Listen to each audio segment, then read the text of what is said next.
Ebikulu muge tukolako Brisher ne Prince Jack ebyabwe byongera kuba bibi. Jack bwamuwandikidde ekiwandiiko nti ebyange naawe bikomye. Kanyabo kejjukanyizaamu mu bye baakolanga.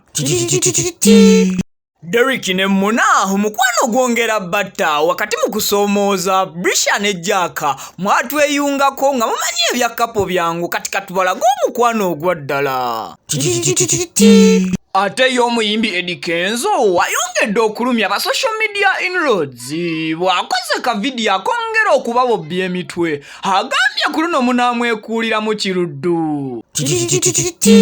List y'aba Sharpshooters Association of Uganda SAU yafulumya olunaku olw'eggulo eyogeza abantu obwama empasa biyombeddemu temusobola kumpa kifo kino bwe kiti. Bino n'ebirala bingi tobisubwa subscribinga wano ku WUG ne Viki Exclusive.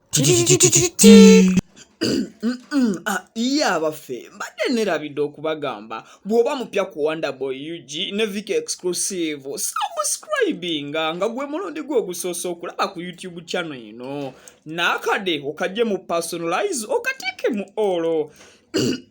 Ndowooza kati newentema ka tugakoleko mu bujjuvu. Buli yenna ali eyo okujja okwegulira akuuma kuba kaakati nze sindise ssente zange olwaleero era akuuma kaakano kantuuseeko nkafunye okuva mu Balonand Sons Kireka Kamuli Road.